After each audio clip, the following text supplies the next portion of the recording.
Assalamualaikum warahmatullahi wabarakatuh.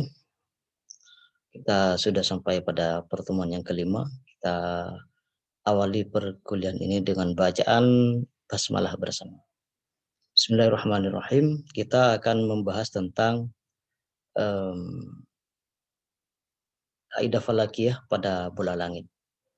Untuk apa membahas bola langit ini? Bola langit ini berfungsi untuk memudahkan kita dalam melakukan observasi bulan dan lain sebagainya.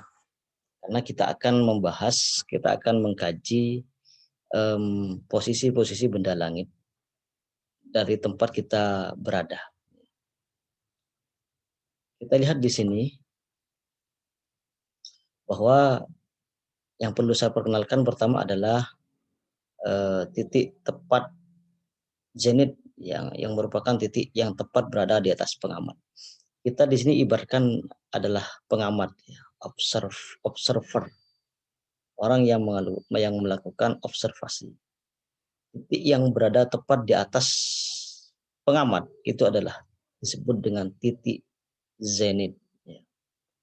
Jadi di atas tempat kita, tepat di atas tempat kita ini, itu adalah titik zenit. Kemudian titik nadir adalah titik yang tepat berada di bawah pengamat. Titik nadir yang kita injak ini. Kemudian altitude atau tinggi, jarak dalam sudut lingkaran vertikal suatu objek. Jadi ini diukur dari bidang horizon. Bidang horizon di sini kalau kita lihat ke bawah ini ada titik nadir, kita ukur ke atas, berjarak sampai ke atas, ini adalah altitude. Altitude itu bertanda positif jika objek berada di atas horizon. Ini horizon. Kemudian bertanda negatif jika berada di bawah horizon. Ini horizon. Jadi altitude ini di bawah horizon bernilai negatif. Sementara titik atau garis altitude ini yang berada di atas horizon itu bernilai positif. Kemudian saya perkenalkan juga yang bernama azimut. Azimut itu adalah jarak dalam sudut lingkaran. Ibaratkan saja bola langit ini, juga memiliki lengkungan, ibarat seperti bola. Nah, jarak dalam satu sudut lingkaran horizon diukur dari titik utara sampai dengan perpotongan lingkaran vertikal. Perpotongan lingkaran vertikal. Jadi titik utara sampai ke potongan titik vertikal. Di sini ada garis.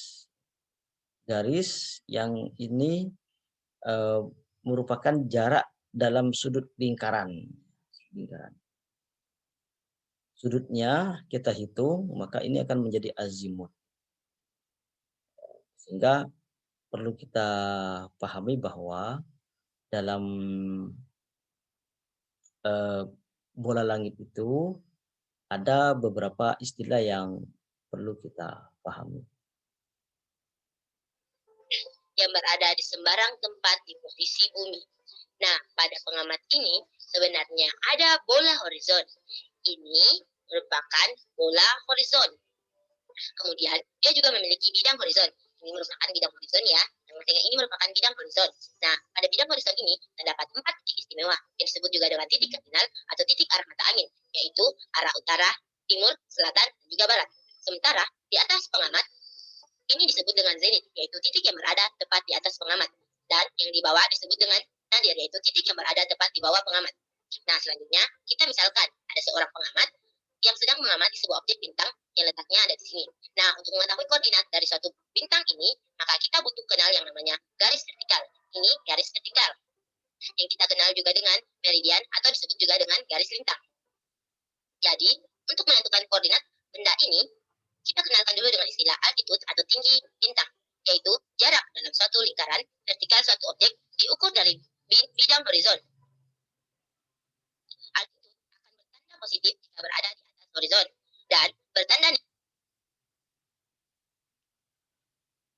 manfaat yang jelas yang kita peroleh dari bola langit ini yang tak lain adalah ketika seumpama kita melakukan pengamatan terhadap benda langit, satu bintang misalnya.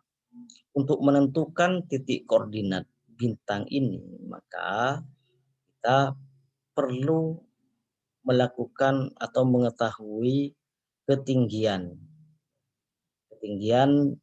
jarak dalam sudut lingkaran vertikal ini. Jadi sudut vertikal itu dari atas ke bawah. Kemudian yang kemudian kita sebut tadi sebagai altitude. Di sini sekalipun merupakan benda langit, kita tetap menggunakan arah mata angin. Jadi ada arah utara, ada arah barat, ada arah timur, dan ada arah selatan.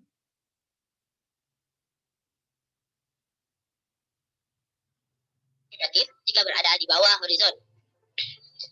Selanjutnya, yaitu azimut. Azimut adalah jarak dalam suatu lingkaran horizon diukur dari titik utara perpotongan lingkaran. Selanjutnya, kita mengetahui dulu. Setelah kita mengetahui azimut dan altitude, di sini kita gambarkan garis Alcantara. Garis Alcantara adalah lingkaran kecil yang sejajar dengan bola horizon, tempat objek yang kita akan amati. Selanjutnya, ekuatorial adalah satu sistem lingkaran koordinat ekuatorial. Ini adalah gambarnya, asensionikta deklinasi. Nah, di sini kita misalkan ada seorang pengamat yang berdiri di bintang utara 90 derajat. Berarti posisinya berada di kutub utara, maka otomatis zenit dan KLU-nya sejajar seperti ini. Nah, ini adalah ekuator langit. Nah, kita misalkan sekarang ada sebuah objek yang kita ingin amati. Ini adalah ekuator langit. Nah, kita misalkan sekarang ada sebuah objek yang kita ingin amati, yang akan diukur koordinatnya oleh pengamat. Maka pada sistem ini, acuan benda langit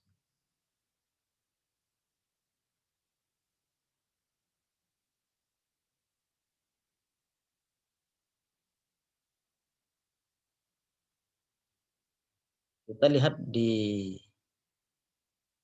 slide berikut ini, bahwa azimut adalah jarak dari titik utara ke lingkaran vertikal yang melalui benda langit. Diukur sepanjang ufuk dengan arah sesuai jarum jam. Gambarannya adalah seperti ini. Jadi kita ada di sini posisinya. Kemudian ini adalah bintang yang kita amati. Kemudian di sini arah utara, selatan, barat, dan timur. Kemudian ini adalah bintang yang kita amati. Ini adalah titik nadir, titik bawah kita. Ini adalah lingkaran horizon. Yang di atas ini adalah titik zenit, karena tepat berada di atas tempat kita berdiri. Gambarannya adalah bahwa azimut itu adalah perpotongan jarak antara kita, bintang, dan potongan arah di sini. Jadi di sini pengamat, observer, kemudian di sini bintang. Di sini bintang itu lurus dengan sudut ini, maka sudut bintang ini adalah 45 derajat di arah timur di garis horizon. Kemudian dalam mencari azimut syatar kiblat, bagaimana? Kita nanti akan mengukur arah kiblat.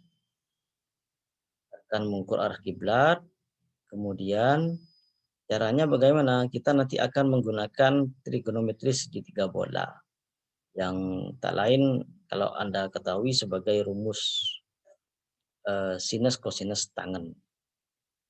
Ibaratnya segitiga itu kita bisa, ini anggap saja kita memanfaatkan teori dalam segitiga. Tapi kalau ini kita menggunakan Pitagoras ya. Untuk mengetahui tingginya Monas misalnya, kita tidak perlu naik ke atas. Kita cukup mengambil jarak sekian, kemudian kita ambil sudutnya, kita lihat ke atas, dan kita bisa ukur dan bisa kita ketahui tinggi Monas ini. Ini dengan memanfaatkan rumus Pitagoras. Selain itu perlu kita pahami juga tentang arah mata angin. Ada utara, ada selatan, ada barat, ada timur. Antara barat dan utara ini ini istilahnya adalah barat laut. Jangan salah persepsi. Ada orang yang memiliki persepsi bahwa barat laut itu antara barat dan selatan. Nah, orang Madura itu selatan itu laut, berlaut bening. Jadi antara barat dan selatan itu dinamakan barat daya. Sementara barat laut itu adalah disebut dengan barat laut. Antara barat dan utara, barat laut. Antara barat dan selatan itu adalah barat daya. Kemudian ada timur. Antara timur dan selatan itu namanya tenggara. Dan antara timur dan utara itu disebut dengan timur laut. North East. Bisa dilihat di sini.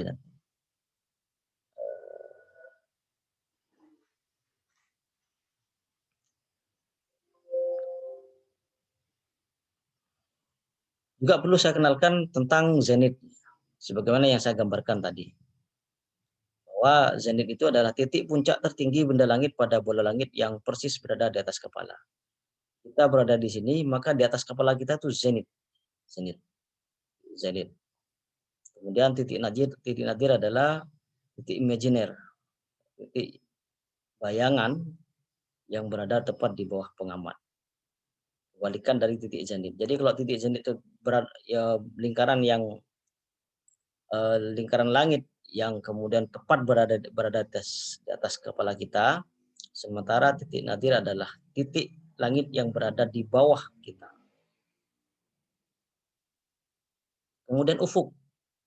Apa itu ufuk? Ufuk itu bisa disebut ada yang namanya ufuk mar'i atau ufuk kudrati, atau dalam bahasa asing disebut dengan visible horizon, yaitu ufuk yang terlihat oleh mata, yaitu ketika seseorang berada di tepi pantai atau berada di daratan yang sangat luas.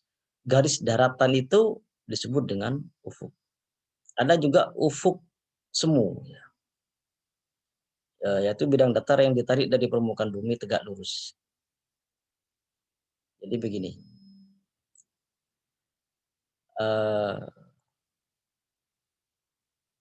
ini pengamat, ini adalah zenit, kemudian ini adalah ufuk.